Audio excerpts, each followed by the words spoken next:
জুবিনের শেষ ছবি রই রই বিনালে, যে ছবিতে একজন অন্ধ কণ্ঠশিল্পীর চরিত্রে অভিনয় করেছেন জুবিন গার্গ। আগামী 31শে অক্টোবর হলে মুক্তি পাচ্ছে জুবিনের শেষ ছবি।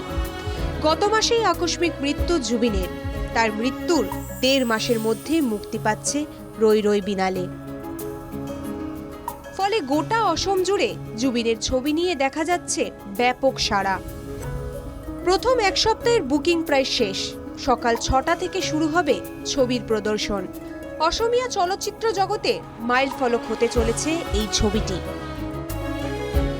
রই রই বিনালের অভিনয়ের জন্য জুবিন দীর্ঘদিন অন্ধের মতো চলাফেরা করেছেন।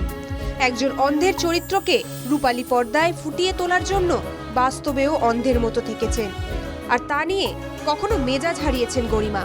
এনকেটিভি প্লাসের মায়াবিনী অনুষ্ঠানে সে কথা বলেছিলেন খোদ জুবিন গার্গ। তাত তো কমপ্লিট গেট আপ বেলেগ হ'ব, বেলেগ।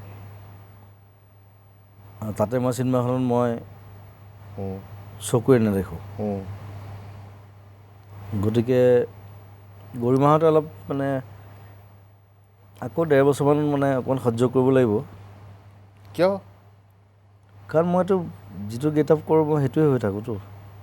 যা একো নেদেখিবি নেকি? মই নেদেখোঁ। মই তেনেকৈ মই অলৰেডি আই ষ্টাৰ্টেড প্ৰেক্টিচিং। মই প্ৰেক্টিচ কৰি আছোঁ। এতিয়া মই যেতিয়া বাথৰুমৰ পৰা ওলাওঁ, মই গা ধুওঁ, ওলাই মই দুৱাৰ খুলি ওলাওঁ, মই প্ৰেক্টিচ কৰি থাকোঁ। রই রই বিনালের কাহিনী, চিত্রনাট্য সবকিছুই আপাতত সাসপেন্স। তবে এই ছবি ঘিরে মানুষের মধ্যে যে উৎসাহ দেখা যাচ্ছে তা আগে কখনো দেখা যায়নি। ফলে অসমীয়া চলচ্চিত্র জগতের যে সর্বকালীন রেকর্ড ভেঙে নতুন নজির গড়তে চলেছে রই রই বিনালে, তা নিয়ে কোনো সন্দেহ নেই। Entertainment desk, NKTV Bangla.